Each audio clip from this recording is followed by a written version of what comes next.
हिंदू पक्ष की दलील। इस वक्त की बड़ी खबर हम अपने दर्शकों को बता रहे हैं। कोर्ट में हिंदू पक्ष ने दलील दी है, वो हम आपको बताएंगे। देखिए, दोनों पक्ष अपनी अपनी दलीलों को कोर्ट के सामने रख चुके हैं। इंतजार फैसले का किया जा रहा है। कोर्ट इस पर क्या फैसला रखता है वो जानना समझना बहुत जरूरी है। लेकिन बड़ी बात यह, कमिश्नर अलग होना है तो वो तय कर लें।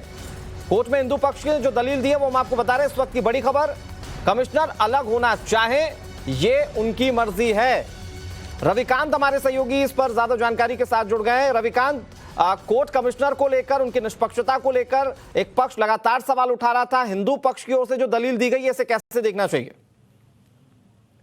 देखिए, हिंदू पक्ष ने साफ तौर पर कोर्ट में इस बात को रखा है कि अगर कोर्ट कमिश्नर खुद इस केस से हटना चाहते हैं तो वो हट सकते हैं, अन्यथा हमारी ये अपील है कि उनकी निष्पक्षता पर कोई सवाल नहीं है, क्योंकि अभी भी कमीशन की जो कार्रवाई है वो पूरी नहीं हो पाई है। कोर्ट कमिश्नर ने खुद टाइम्स नाउ नवभारत से बातचीत की और उन्होंने कहा कि अभी तक उन्होंने इस पूरे मामले में कोई रिपोर्ट सबमिट नहीं की है, यानी कमीशन की जो कार्रवाई है वो अभी अधूरी है। तो आज इसी पूरे मामले पर हिंदू पक्ष ने अपनी दलील रखते हुए उनको इस केस में बरकरार रखने की मांग की है अदालत से। अभी फिलहाल कोर्ट की जो कार्रवाई है वो चल रही है, दूसरे पक्ष को अपनी बातें रखने का यहाँ पर मौका मिला है। अब देखना यह है कि दोनों ही पक्षों की दलीलें सुनने के बाद आज कोर्ट कमिश्नर को लेकर क्या फैसला सुनाता है। लेकिन आपने खुद बात की जब कोर्ट कमिश्नर से, तो उन्होंने कहा कि मैं निष्पक्षता के साथ ये काम कर रहा हूं, कोर्ट ने जो जिम्मेदारी दी मैं निष्पक्षता से उसे निभा रहा हूं। और ये हिंदू पक्ष ने जो दलील में कहा है कि ये उनकी मर्जी, आपको लगता है कि वो खुद सरेंडर कर सकते हैं? देखिए, कोर्ट कमिश्नर की बातों को सुनने के बाद ये लगता था कि जो पर्सनल एलिगेशन उनके ऊपर लगाए गए हैं उससे वो बेहद आहत हैं। उन्होंने कहा कि मैं संविधान के दायरे में हूं और संविधान के दायरे में बचकर मैं अपनी जिम्मेदारी का निर्वहन कर रहा हूं। साथ ही उन्होंने एक बात ये भी कहा कि कोर्ट के आदेश पर मैं वहां कमीशन गया था पैमाइश करने के लिए, वीडियोग्राफी करने के लिए, लेकिन कोर्ट के आदेश को वहां पर पूरा नहीं होने दिया गया। इस बात से वो आहत हैं। अब फैसला कोर्ट को उनके ऊपर लेना है। कोर्ट के सामने उन्होंने वर्बली अपनी बातें रख दी हैं। कोर्ट के सामने कल उन्होंने ये कहा था कि मैं निष्पक्ष हूं, पूरी तटस्थता के साथ अपनी जिम्मेदारी का निर्वहन कर रहा हूं।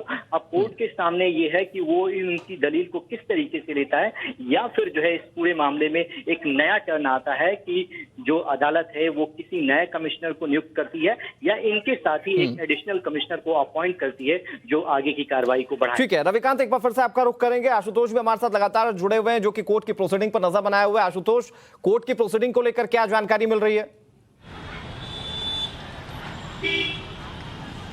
बिल्कुल, एक बार फिर से कोर्ट की जो कार्रवाई है वो शुरू हो चुकी है। इसके पहले कुछ देर के लिए जब मुस्लिम पक्ष ने कोर्ट कमिश्नर को बदलने की मांग को लेकर हंगामा किया था, उसके बाद कोर्ट की कार्रवाई कुछ देर के लिए रोक दी गई थी। अब एक बार फिर से जो कोर्ट की कार्रवाई है वो शुरू हो चुकी है और मुस्लिम पक्ष से जो जुड़े हुए जो लोग हैं वो अपनी दलील कोर्ट के सामने रख रहे हैं। हालांकि उनका खासतौर पे दो तीन चीज़ों पर आपत्ति है, जिसमें खासतौर से ये कहा गया है कि हिंदू पक्ष ने कभी भी ये अपने अपील में ये नहीं कहा है कि हम ज्ञानवापी मस्जिद के अंदर सर्वे या फिर वीडियोग्राफी कराना चाहते हैं, बल्कि उनका ये कहना है कि मस्जिद परिसर में जो श्रृंगार गौरी और उनसे जुड़े हुए जो मंदिर है उनका सर्वे और निरीक्षण कराने की हम अपील करते हैं। और मुस्लिम पक्ष इसी बात को लेकर उसने इसी बात को ग्राउंड बनाया है और अब वो कोर्ट के सामने ये आपत्ति दाखिल कर रहे हैं। इसके साथ ही जो प्लाट संख्या 9130 की बात कही गई है उसकी बाउंड्री वॉल अभी डिसाइड नहीं है, लिहाजा जब तक बाउंड्री वॉल डिसाइड नहीं हो जाए तब तक वहाँ पर सर्वे का काम रोक दिया जाए।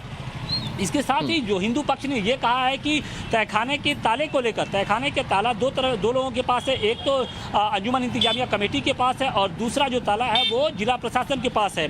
हिंदू पक्ष का ये कहना था कि जिला प्रशासन से जुड़े हुए जो लोग हैं वो ताले को खुलवाने में दिलचस्पी नहीं ले रहे हैं, वो हीला हवाली कर रहे हैं, लिहाजा कोर्ट अब इसमें एक तरीके से हस्तक्षेप करे और जो ताला है उसे या तो खुलवाए या फिर ताले को तोड़वाया जाए, ताकि जो सर्वे की टीम है वो तहखाने के अंदर दाखिल हो सके और वहाँ पे सर्वे और वीडियोग्राफी का काम पूरा हो सके। तो इसी बात को लेकर आज अब कोर्ट में बहस हो रही है। अब से कुछ देर बाद कोर्ट अपना फैसला सुना सकता है और उसके साथ साथ जो इस बात पर भी सबकी नज़रें हैं कि क्या कोर्ट कमिश्नर जो मौजूदा कोर्ट कमिश्नर हैं उन्हें बरकरार रखता है या उनके साथ किसी एक और कोर्ट कमिश्नर को जोड़ता है, क्योंकि कोर्ट कमिश्नर की भूमिका को लेकर भी अंजुमन इंतजामिया कमेटी लगातार एक तरीके से सवाल उठाती आ रही है।